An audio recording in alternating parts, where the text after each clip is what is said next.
centre there. We'll close this door at the back.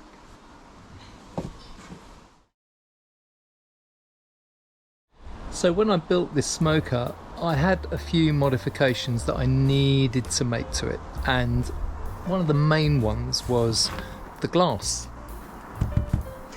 Now, I originally held that in with silicone, and as you can see, that didn't really do a particularly good job. I'm going to have to pick that up now. So, one of the first modifications I made on this was to change the way the glass was held in, and I did that by using double-sided sticky tape, and that is as solid as a rock now.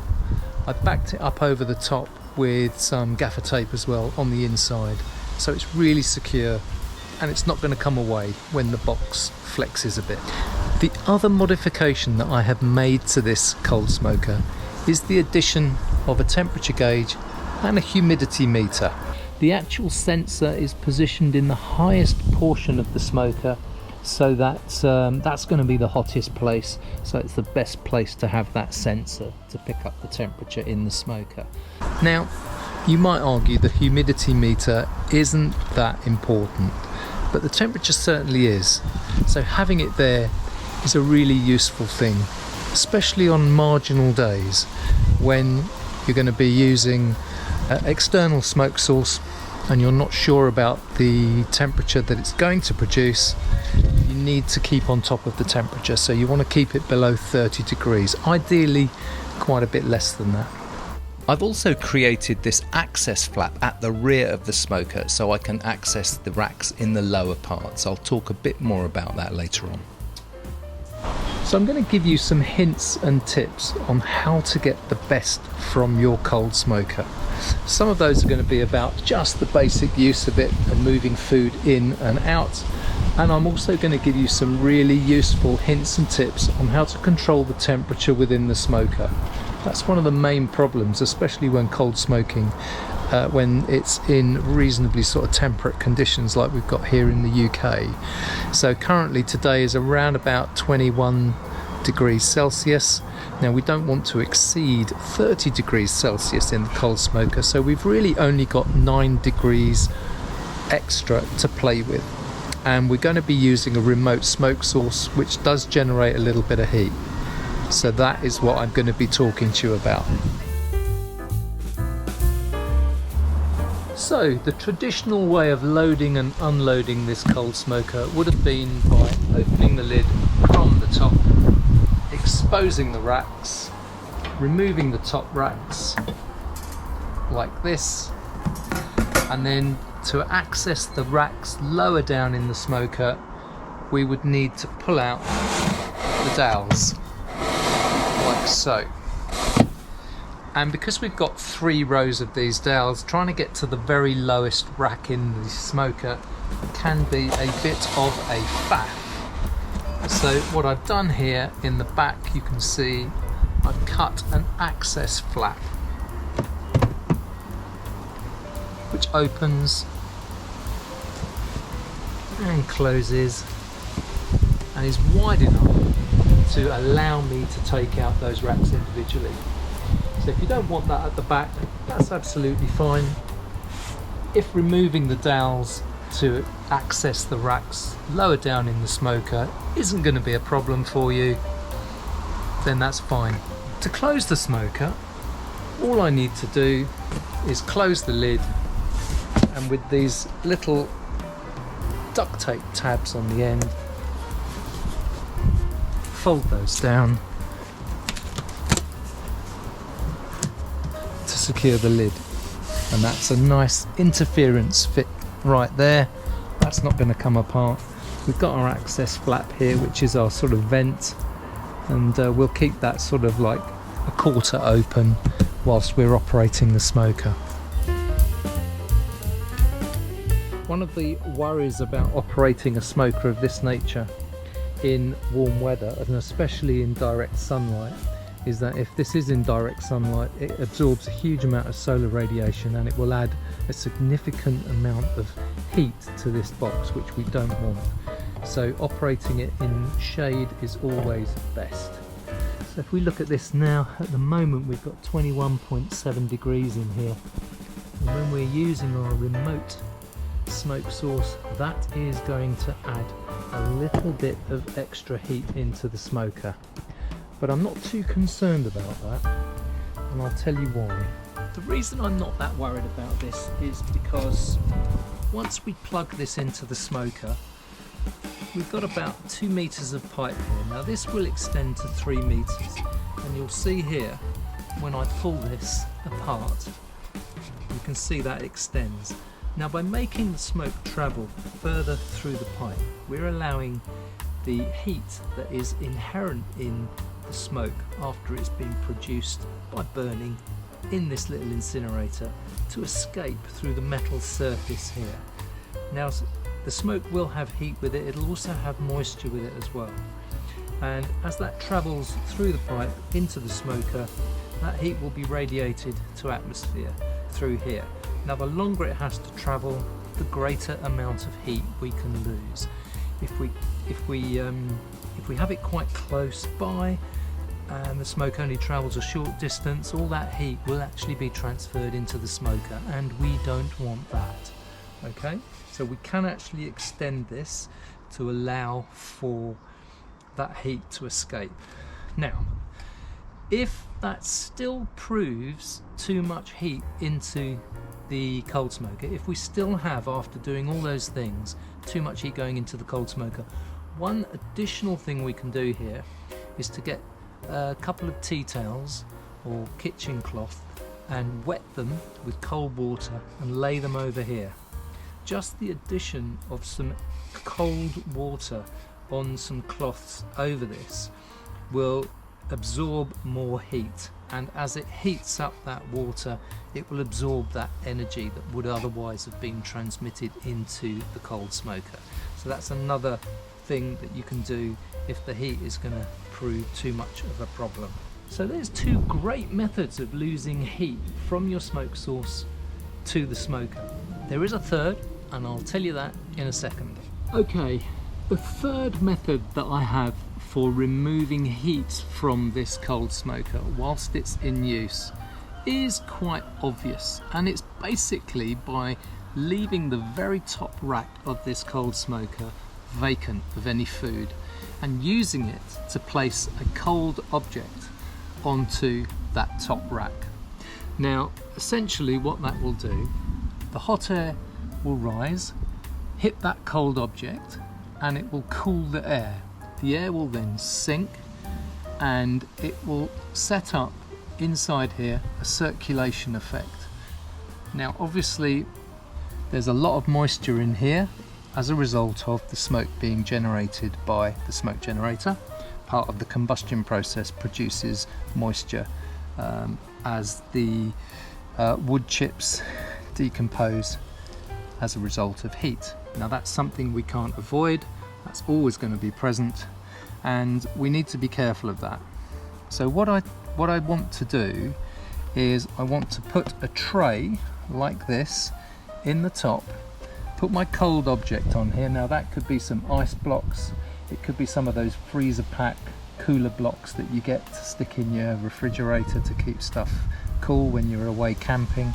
Or if you buy refrigerated goods, you sometimes get those temporary ice packs, flexible ice packs that come with them. Now I keep hold of those, stick them in the freezer, get them really cold, stick them on this tray, pop them in the top of the smoker, and that will set up that circulation of cool air falling, warm air rising, cool air falling, and you'll get that circulation which will lower the overall temperature within the smoker. And that's how I control the temperature.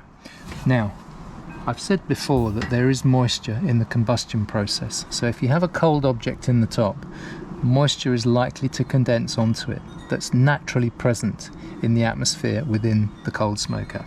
Now the way that I avoid any of that dripping onto the floor of the cold smoker, which we don't particularly want, is to put it on a tray and insulate it on this tray by putting a cloth on this tray, sticking the cold object on that, and then any moisture that condenses onto here will soak into the tea towel and it won't drip onto the food or onto the bottom or the base of the Coldsmoker.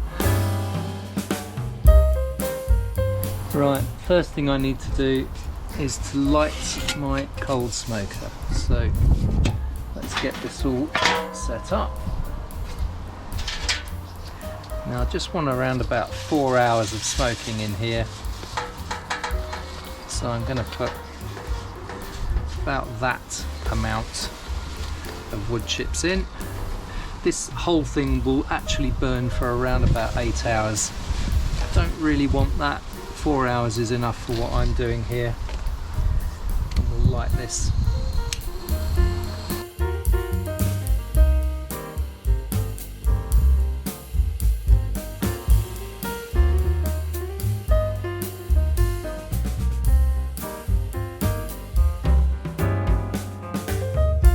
There we go. Right, let's put our lid on. That should help us a bit. Okay, and then we can stick the chimney on and start getting some of that smoke into our Coldsmoker.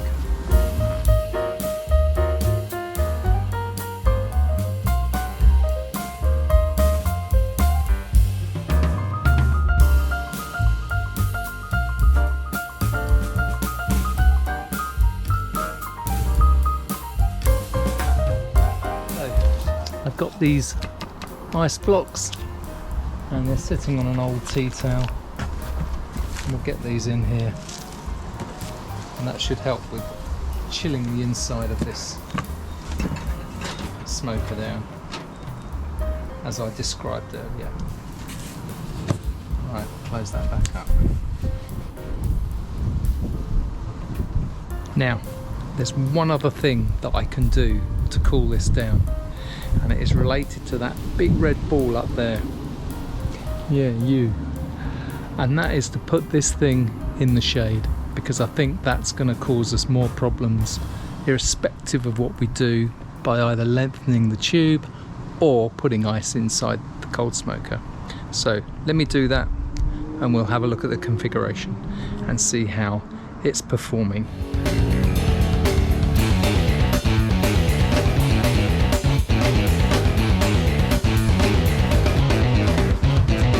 Okay, we're now in the shade. We should start to see that temperature coming down. So it was at 25.7. And I can tell you now it's at 24.9. So we are heading in the right direction. Right, just going to check the smoke generator.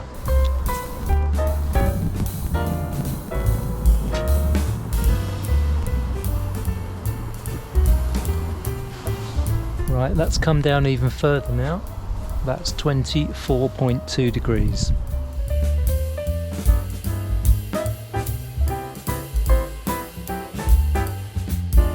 Just a few minutes in, covered up by the tree, nicely in shade, with the ice blocks in place. You can see the temperature has come down to 23.7 degrees.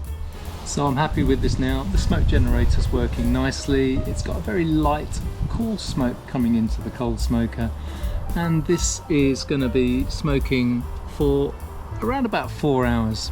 Now we're doing some cheese here. We don't like it too heavily smoked, so 4 hours is absolutely perfect.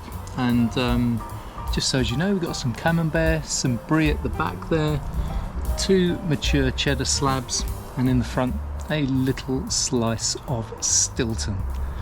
Yes, very nice. And once these are smoked for 4 hours, what we're going to do with a lot of this is put it back into storage. So we're going to vacuum pack the cheddar. Now that allows it then to mature and absorb some of that smoky flavour. We'll do the same with the Stilton. We'll wrap that in a nice grease-proof paper, stick it back in the fridge so that that can also absorb the flavours. And whenever we do a camembert or a brie, we always keep the wrapping. Certainly with the camembert, we keep the container it comes in, we wrap it back up into that, stick it back in the fridge and let it do its thing.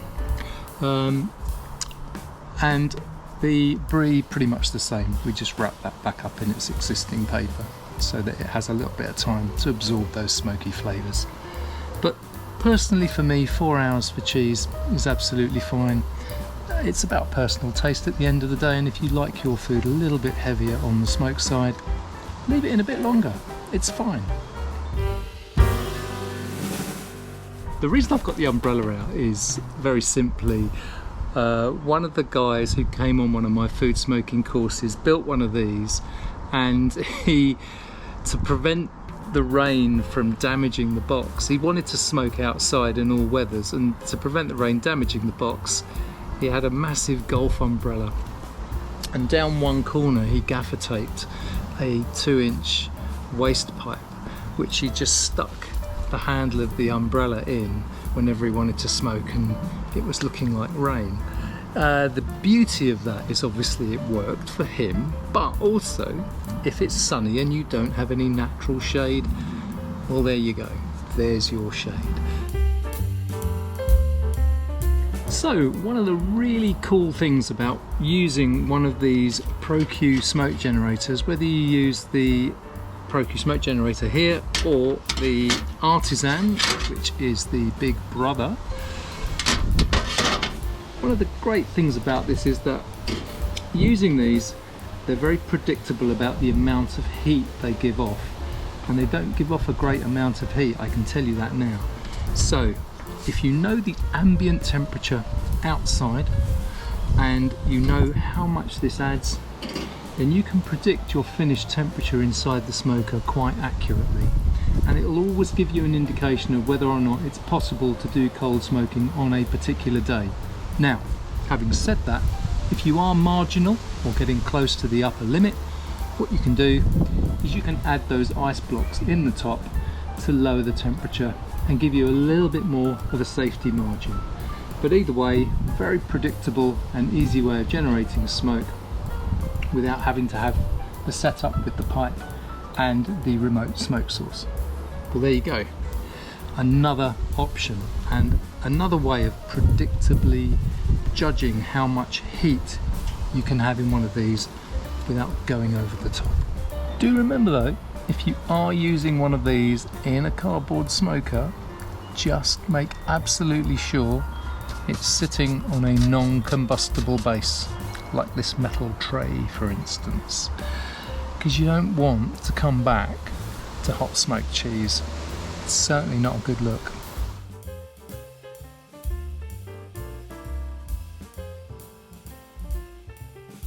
So now, I told you why in the last video I have this window in here. I won't go into that again, but one of the obvious questions that you may have is that surely with all this smoke residue on the inside, you won't be able to see through this after a few smokes. Well, if you were thinking that, you are absolutely right. So one thing we should do with this always, after using it once, get a wet sponge cloth and just give the inside of this a wipe down and dry it with a nice clean paper towel. That way you'll always be able to see your food being smoked.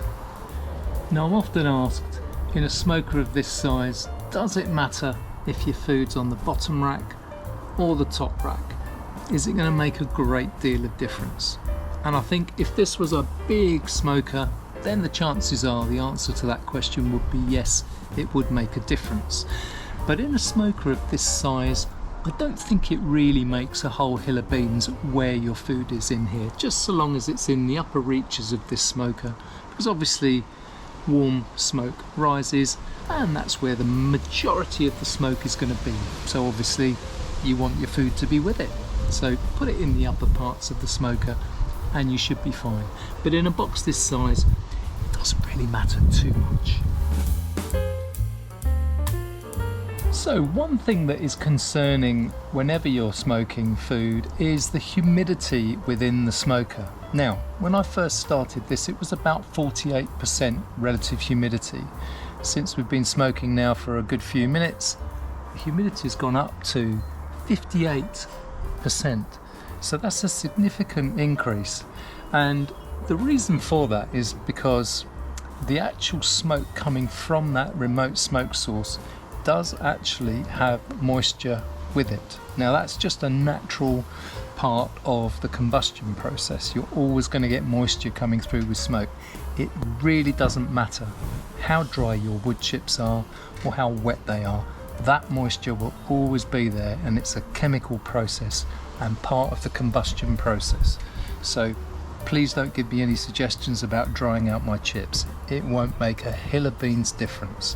It's a chemical process. Now, the nice thing about using a cardboard smoker is that it has the ability to absorb some of that moisture. But it's also important to note that's why we have a vent on the top of the smoker, to allow some of that moisture to leave. Now that's really important, and we always keep that slightly cracked open so you get a natural flow of smoke coming through there, and also that spent smoke can leave and take some of that moisture with it. There you can see the temperature has come down significantly to 17 degrees now. I mean, the sun's gone in, it's behind some clouds, but because of the shade, the ice, the distance of the pipe, we seem to have managed to control that temperature quite well. And you can also see the humidity has gone up significantly too, and that's just a consequence of the smoke. Well, I hope you liked that video. If you did, consider subscribing to the channel, give it a big thumbs up, and I will see you on the next smoky video. Take care folks, bye bye.